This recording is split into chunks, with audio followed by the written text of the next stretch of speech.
qo'yingki, siz sayohatga chiqmoqchisiz, unga sizga nima kerak bo'ladigan bo'lsa, hammasi ichida mujassam. Opa qochib turing endi. O'tib olingchi.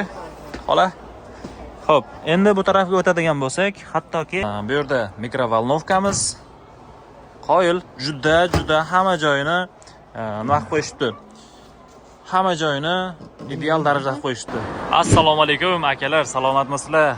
Ko'p sayohatni yaxshi ko'radigan, sayohatchi Abu akaga o'xshab ko'p sayohatlarni yaxshi ko'radigan insonlar uchun shunaqa hattoki arendaga, hattoki sotiladigan shunaqa mashinani ko'rib qoldim. Sizlarga bitta obzorni qilib o'tay deyapman.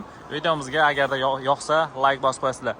Tashqi tarafini ko'rib turganlaringizdek, avvalgi o'zimizning Fordlarga o'xshagan, ya'ni materiallar shuma izolyatsiya qilingan, ichkaridagi sovuqlik tashqariga yoki ichkaridagi sovuqlik ichkariga kirib ketmaydigan varanda qilib qo'yishdi va oynalarni ham qilib qo'yishdi Fordchkani. Aynan bu varianti bemalol 3 metrgacha ochilar ekan. Bu yerda misol uchun ikkita stulcha qo'yib o'tirishingiz mumkin yoki choy ichib o'tirishingiz mumkin, tog' yon bag'irlariga chiqib. Endi old tarafiga ham ko'rsatadigan bo'lsam, old tarafini o'zi 2 kishilik ekan. 2 kishi bemalol chiqsa bo'ladi bu yerda. Shofyor bilan, qaranglar. Salonlar yopiq ekan. Salonlari ham o'ta go'zal holatda. Hozir ichki holatini ham ko'rsatib o'taman. 220 tok bilan jihozlangan hamma joyi, o'zi ham elektrda yuradi. Oyog'i chiqadi. Chiqqanda ham bu yerga musor tashlaydigan joy qo'yishdi. Xo'sh. Kirishimiz bilan o'ng qo'lda oshxona sifatida qo'yishdi. Oshxonaning taglarida bu yerga gaz qo'yishingiz mumkin, bu yerda produktlar saqlashingiz mumkin. Ko'rasizlarmi? Old tarafi 2 kishi sig'adi, avtomat korobka, bemalol haydab ketsa bo'ladi. Bu yerga 2 kishi sig'adi, bu yerga 2 kishi, 4, 6, 7, 8, 9, 10 kishi sig'adigan mashinani sizlarga ko'rsatib o'tyapman hozir.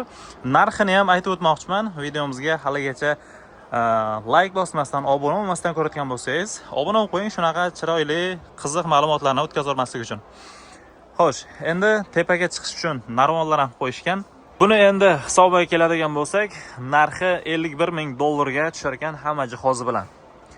Endi jihozlarni kam ko'pligiga qarab narxlar ham o'zgaraveradi. Tepaga katta insonlar ham yotsa bo'ladi yoki-da kichkina bolalar ham sig'sa bo'ladigan variant. 2 kishi bemalol sig'adi. Konditsionerlar, tepa lyuklari ochiladigan variantda va pardalarni ham yopib qo'ysa bo'ladi. Xo'p, yana qanaqa jihozlari bor deganlar uchun 2 kishi bu yerda o'tiradi. Bular ham oldi orqaga yotadigan varianti, bu ham orqaga yotadi. Bunisi yotmas ekan faqat. Veshilkalari bor ekan, bu yoqda javonlar bor ekan, narsa qo'yish uchun kolonkalari bor va tomlarni ham shunaqa holatga qo'yishdi. Xo'p, agarda arendaga oladigan bo'lsa, 15 kunga 799 yuan. Karl, juda arzon. Bu yoqqa 2 kishi sig'adi. Umumiy 10 kishi sig'adigan mashina. Xo'sh, suvlar to'kilib ketmasligi uchun shunaqa chuqurcha qo'yishibdi. Endi bu yerda xolodilnigi bor ekan. Xolodilnigini hozir ochishmabdi. Xo'p, endi bu tarafda ham kolonka va narsalarni qo'yib qo'yish uchun bu yerda ham konditsioner. Bu yerda mikrovolnovkamiz qoyil, juda hamma joyini nima qilib qo'yishdi. Hamma joyini ideal darajada qo'yishdi. Bu yerda konditsioner bor, tagida xolodilnikni joylashuvi. Endi bu tarafda ham hojatxona sifatida, ham hammom sifatida ishlatsangiz bo'ladi. Svetini ham ko'rasan. Mana. Bu yerda ham hojatxona, ham hammom sifatida ishlatsa bo'ladi. Bu mashinani ichida, hattoki bu yerda havo almashtiradigan joylari ham bor va kiyimiladigan joylar ham bor. Shunaqa holatda. Opa qochib turing endi. O'tib olingchi. Xola.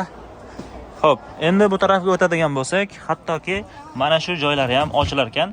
Hozir yopiq ekan, endi narsa qo'yib qo'yish uchun, oyoq kiyim, bu narsa. Bu yoqqa 1 kishi sig'adi, 220 tok bor, svet bor, fortchkalari bor. Shunaqa holatda bemalol zartkaga qo'yib, bu yerda oyoq kiyimlarni qo'yish mumkin yoki-da soat, telefon, hammasi narsalarni qo'yish mumkin. Veshilkalari bor ekan. Bu yoqda ko'rpa yassi hammasi shunaqa holatda. Kolonka, veshilka ham bor ekan. Zo'r. Hattoki mana bu yerda javon ham bor ekan, ya'ni safe desak ham bo'ladi. qiziqish bildirishyapti hamma. Xo'p, hech narsa olib ketmadi. Konditsioner qo'yingki, siz sayohatga chiqmoqchisiz, unga sizga nima kerak bo'ladigan bo'lsa, hammasi ichida mujassam. Tok deysizmi, xolodilnik deysizmi, konditsioner deysizmi, hojatxona hammomigacha bor, 10 kishi sig'adigan varianti, hattoki musor yashigacha ham bor ekan. $51,000 arziydimi yo'qmi? Bu Xitoydagi narx.